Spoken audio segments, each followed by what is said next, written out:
Saludos, mi nombre es Alexis Astudillo, yo soy pastor y capellán del Hospital Vos Andes y les damos la más cordial bienvenida a este espacio de Capilla Vos Andes, un espacio creado por nuestro querido hospital para llevar un mensaje de fe, esperanza y amor. Hoy quisiera compartir con ustedes un tema que encontramos en el Evangelio de Marcos sobre una pregunta que le plantearon a Jesús: ¿quién es el más importante? ¿Yo soy? ¿La persona que está al otro lado es importante? ¿La persona que está junto a mí? Y esta fue la pregunta que plantearon los discípulos en algún momento. Y mire lo que dice el Evangelio de Marcos, capítulo 9, verso 33 al 35. Llegaron a una ciudad que se llamaba Cafarnaúm. Cuando ya estaban en casa, Jesús les preguntó: ¿qué venían discutiendo ustedes por el camino? Pero se quedaron callados, porque en el camino habían discutido quién de ellos era el más importante. Entonces Jesús se sentó, llamó a los 12 y les dijo: si alguien quiere ser el primero, debe ser el último de todos y servir a los demás. Si alguien quiere ser el primero, debe ser el último de todos y servir a los demás. Qué pregunta tan interesante que plantea Jesús. Y vemos que Jesús está haciendo esta pregunta incómoda a sus discípulos. ¿Qué venían ustedes discutiendo por el camino? Ellos no contestaron, pues por el camino venían discutiendo quién era el más importante. Les daba vergüenza reconocer ante Jesús que ellos se habían olvidado que habían sido llamados a servir más allá que ocupar un puesto o un cargo. Jesús conoce cada rincón de nuestro corazón, cada parte de nuestra vida. Por eso la pregunta que el Maestro plantea a los discípulos es una pregunta que llega hasta lo más profundo del corazón. En cuántas ocasiones el Maestro nos hace preguntas y elegimos callar, elegimos hacernos los sordos, lo que no es con nosotros. Pero Jesús es el Maestro de las preguntas y en algunos casos preguntas incómodas. ¿Qué nos está preguntando el Señor en este momento de la misma forma que preguntó a los discípulos? Pero lo que estos discípulos venían discutiendo era quién es el más importante entre ellos. La misma discusión de hace más de 2000 años lamentablemente se sigue repitiendo en nuestros días. ¿Quién es el más importante? ¿Cuántas personas se creen importantes por su dinero, su experiencia, formación académica, apellido? Y me parece que la lista casi sería interminable. No olvidemos, la humildad nos abre muchas puertas, la soberbia nos cierra puertas. La humildad nos abre muchas puertas, pero la soberbia nos cierra las puertas. La discusión de los discípulos por saber quién es el primero, lo único que nos deja ver en ellos en este momento es su egoísmo. No olvidemos que este diálogo se da en el círculo más cercano de Jesús. Se supone que eran creyentes y habían rendido su vida al Señor.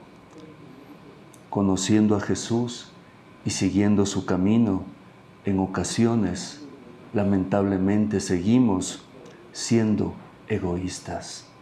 Tal vez en el camino decían: no, yo soy el primero, yo soy el mejor. No, discúlpame, yo soy el primero. Yo conocí primero al Señor. No, yo soy el más importante de todos.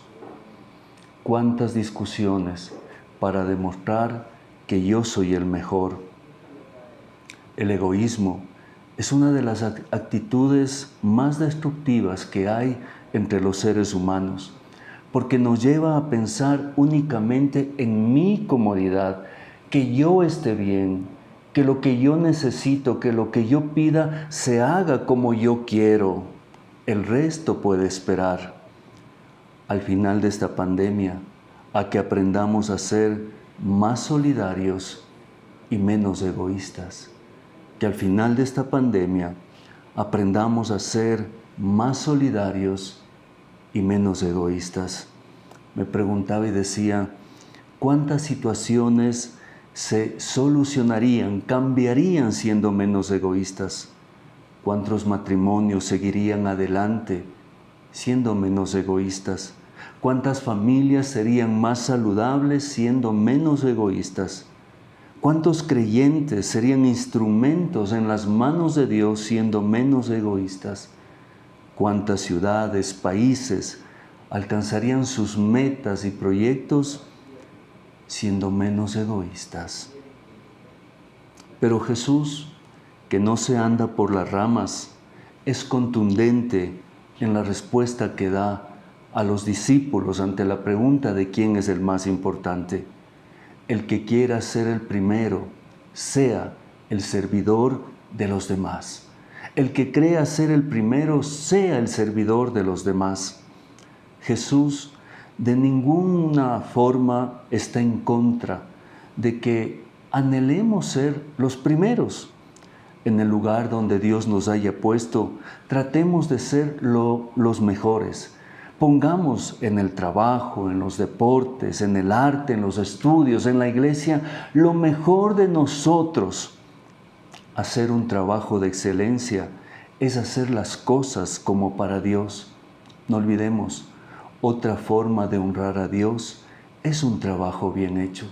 Y el Señor quiere que trabajemos y nos esforcemos y que como fruto de ese trabajo lleguemos a ser los mejores en cada área donde nosotros estamos. Jesús no está en contra de la forma. Jesús no está en contra de que lleguemos a ser los primeros. Jesús está en contra de las formas que lamentablemente en ocasiones usamos para llegar a ser primeros. A veces hablando mal de los demás, llevándonos el crédito por el trabajo de otros, maltratando a los que están a nuestro cargo, pisando todas las cabezas que sean necesarias para llegar al primer lugar. ¿Quiere usted conocer el carácter de una persona? Mire cómo trata a las personas que le sirven. ¿Queremos conocer el carácter de una persona? Pongamos atención de cómo trata a las personas que le sirven. Por eso, el que quiera ser el primero, sea el servidor de los demás. Los discípulos discutían por un lugar de prominencia, por un lugar de liderazgo. Y Jesús cambia totalmente esta lógica diciéndoles que las personas que dejan huellas saludables en la vida de los demás son aquellos que sirven con amor. ¿Pero qué significa servir?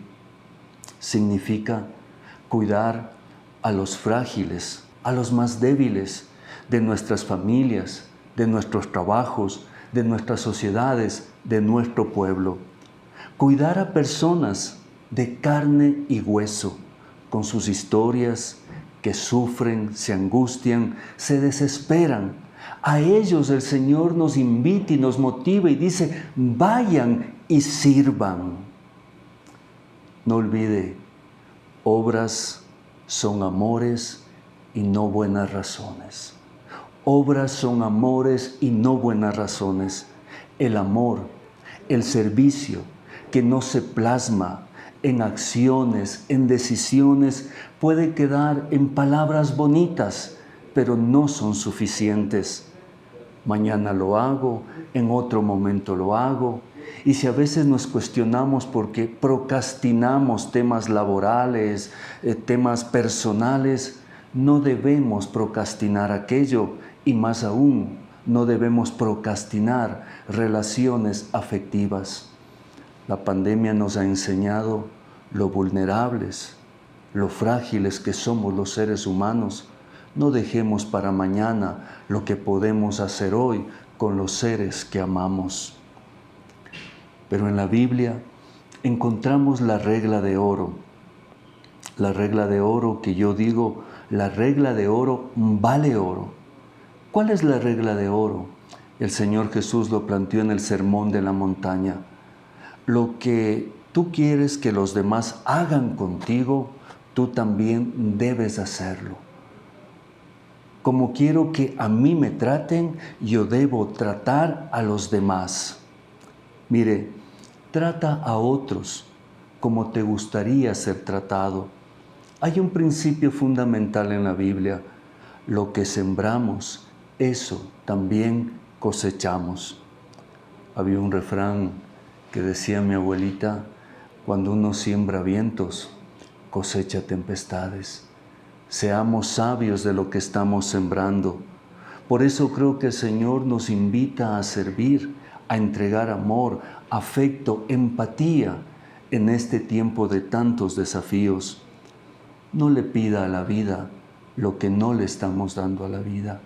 A veces les pedimos a la familia, a los amigos y a los demás algo que tal vez nosotros no estamos dando. Cada uno de nosotros tenemos algo que compartir.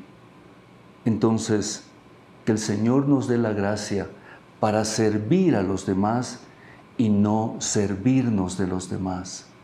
Que el Señor nos dé la gracia para servir a los demás y no servirnos de los demás. No olvidemos, quien no vive para servir, no sirve para vivir.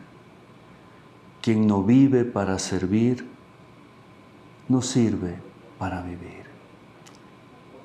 Quisiera invitarle a que por un momento hagamos una pausa y nos preguntemos cómo estamos sirviendo a los demás. O tal vez hemos tenido la misma discusión de los discípulos: ¿quién es el más importante? Y el Maestro de forma clara nos diría: el que quiera ser el primero, sea el servidor de los demás. Que donde Dios nos haya puesto, seamos una influencia saludable, productiva, de amor, de paz, de respeto. Que los valores del reino de Dios estén en nuestra vida y nos acompañen en nuestra práctica diaria. También quisiera pedirle que usted me permita orar por usted, por nuestros amigos, hermanos que nos siguen en esta transmisión. Ahora es una época de muchos desafíos y queremos orar por ustedes. Señor, yo te quiero pedir por nuestros amigos y hermanos que ahora nos miran. Tú conoces los desafíos que ellos enfrentan de salud, laborales, económicos, de familia. Te pedimos que les bendigas. Señor, también oramos y te rogamos por nuestro país, te rogamos por cada situación que vivimos y que tu amor y tu gracia nos sostenga. Y quisiera despedirme de ustedes compartiendo la bendición para cada uno de ustedes. Que el Señor les bendiga y siempre les cuide. Que Dios les mire con agrado y les llene de paz. Que Dios bendiga su caminar y prospere la obra de sus manos.